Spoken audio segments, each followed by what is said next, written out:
G.E.L in Agriculture, brought to you with the compliments of the Ministry of Agriculture, Food, Fisheries and Water Resource Management. Grow well, eat well, live well, right here in BIM.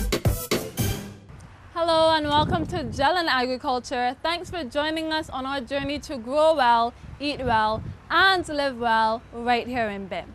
Now we hear a lot about the agricultural sector in Barbados, about the problems it faces as well as the potential that it has. So today we're going straight to the Permanent Secretary in the Ministry of Agriculture, Mr. Reid, and he's going to tell us what he thinks about the state of agriculture in Barbados. Let's go.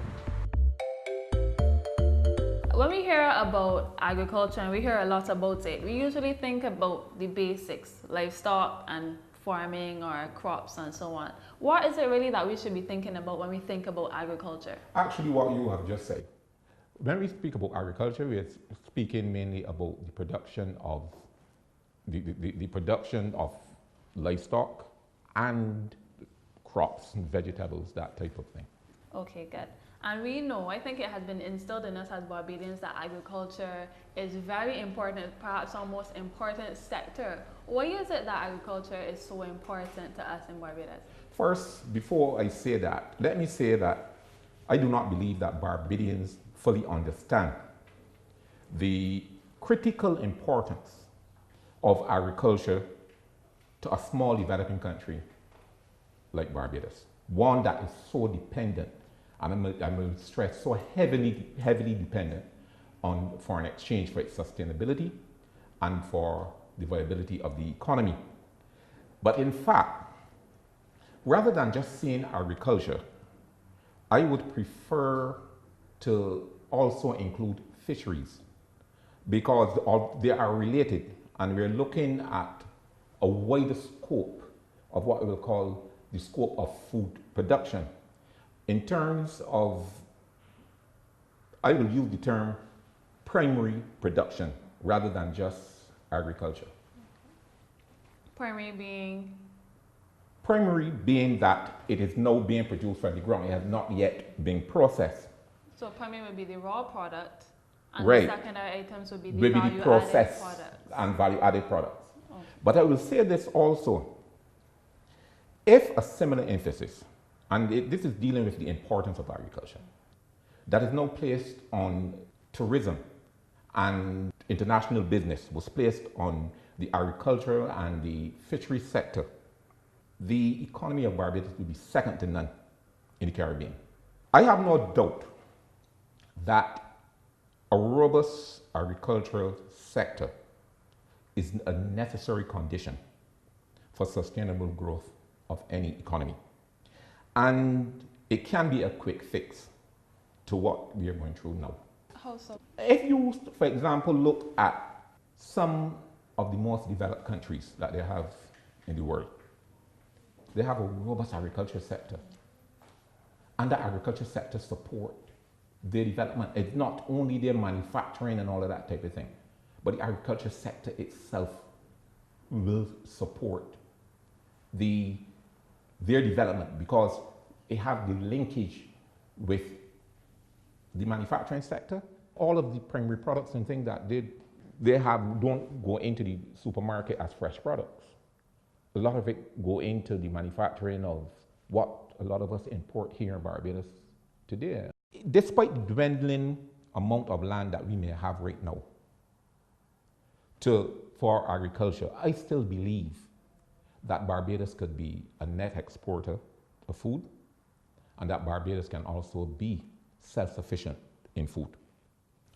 Now, when I look at agriculture, I do not look at just the primary production, but I also look at the value added, right up the value added chain. The funny thing about it is you do not only look at food products, but non-food products also. Like hair products? Hair products, yes. I had a group of youngsters here through our agripreneurship program, which most of you would have spoken to some of them. And they were producing things like soaps. They were producing creams, you know, where the primary product was being transformed or processed into these things, which I believe helps in entrepreneurship. not only for young people, but even for the older people. I don't believe that we in Barbados in 2017 should be importing ketchup and canned vegetables and coconut water and all of that kind of thing you see in a supermarket shelf. It can be produced here right from the primary product into that. So what's the barrier that is impeding us from producing these products? I think the barrier is consumer taste. For some reason, Barbadians adopt this foreign consumer taste. That what we import is better than what we It's produce better here. than what is produced here. I call that economic adultery. All right? And when I say economic adultery, it is likened to a man who leaves his wife's home, go outside to search for what he has that he can find, what he could find inside, he go and find outside and then mash up everything. And that is what we do here in Barbados. You'll be in the prime position to tell me how the ministry then can go about overcoming these hurdles as it relates to the development of the agricultural sector. Now, what I would say that we have to work very close to farmers. We also have to work the importers. All right? I think that we need to partner with these people. And that is what we're going to try to do. The ministry will also be able to work with these farmers and also in developing what I may call product development, in how they can post-harvest handling, the way that they can grow certain products, package whatsoever, in order to encourage the customer or the consumer to want to use their products. How close is that to becoming a reality though? It is close to becoming a reality, I must say that. It's not that, say, difficult to become a reality. What do you see then as the vision for the agricultural sector going forward, let's say the next 2 years? I will tell you what the vision that I have for the agriculture sector going forward. I would like to be able to drive through Barbados. And rather than seeing all of this land that I have with bush and trees and things sometimes, especially in the Scotland district, I would like to see fruit trees that you can go and get food from. I would like to see every school in Barbados involved in agriculture, and it can be done. I would like to see a heavily dependent on self-sufficiency rather than on imported stuff. To put it in a nutshell, I would like to see a change in culture and where agriculture is part of the culture of the people, a very robust and developed agricultural sector. And that is my vision. Given the current economic crisis, how would you say the average person can get involved in assisting the economic problems that we may have right now? You mean as the individual? As and the individual household? Yes. As I mentioned just earlier, I believe that each household, every household in Barbados, should be able to go outside of their home and say, pick, just an example, pick at least 3 items they will have on their table a day. Tomatoes, be it, cucumbers, be it, Some seasoning. seasoning. If they have a tomato, rather than going buying a whole set of tomato ketchup and things that come from overseas, they can process their own tomato ketchup or tomato paste or something like that. You know, people can make drinks out of some of the things that they even grow. Limes, you know me, a good lemonade, you know, a good cucumber juice, good mango juice, you know, those type of things. I will always be a champion for the agriculture sector. As I began by saying, I am an economist by by training, and I know the importance of the agriculture sector to this economy.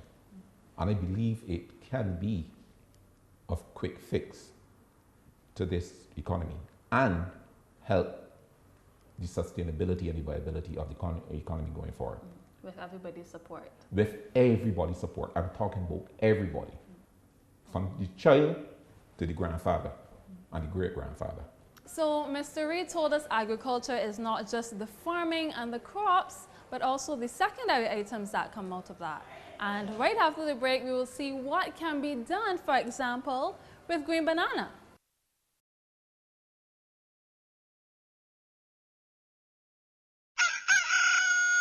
Grab the phone, get the hoe, link up the family and come let it go.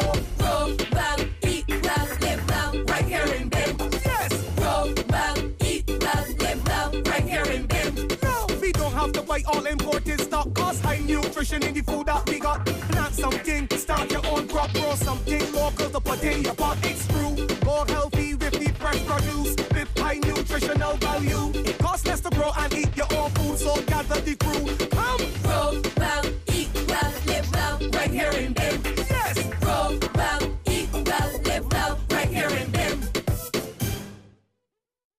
Grow well, eat well, live well, right here in BIM.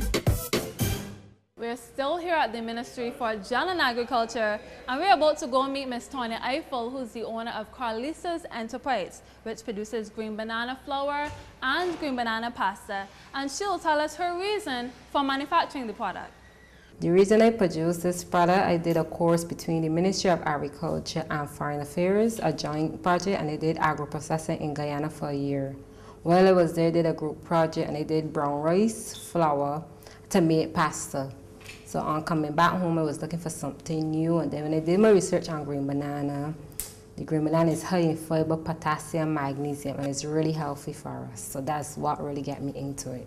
But when I came back home and I talked to one or two people, they put me onto the youth entrepreneurship scheme, and they helped me a lot in terms of like the banner, helped me gain labels, equipment, to really help me push the business. I have contacts with some farmers. They get the bananas, you wash them, skin them, you slice them, dry them, and then from the drying you mill into flour. And then from the flour I make the pasta. In a dough, you make the flour, you get xanthan gum, which is a binding agent because they don't have any egg in it. And then making a dough, and I have a pasta machine to roll it out. I first started at Girlfriend Esworth last year. The feedback has been overwhelming. There's a lot of things you can find to use with local products. You just have to have the know-how and just go from there. Today I have a cake that I made with the green banana flour. I get a pan. I bought this pan online with the banana trees and everything. So I just bake a normal cake. With the flour, you just substitute. If you use normal flour, you just substitute. But with green banana flour, it's high in fiber. So you don't need that much. So if a recipe say 1 cup of flour, you use 2/3 or 3/4 cup of the green banana flour. So you're just substituting for a healthier alternative. And then you have the green banana pasta in Alfredo sauce. And this pasta cooks fast. So you just need to cook it for a minute or so, and it's finished. You can't cook it too long, it doesn't have any eggs, so if you cook it too long, it gets sappy, but it's a healthier alternative than the normal white pasta we are having. I could see it going overseas. In May, it was launched in Washington, D.C., and then we went Cayman Islands for Agriculture Week. Well, thanks for joining us on another episode of G.E.L and Agriculture, where we learn to grow well, eat well, and live well. Thank you to the Ministry of Agriculture, as well as to all of our guests.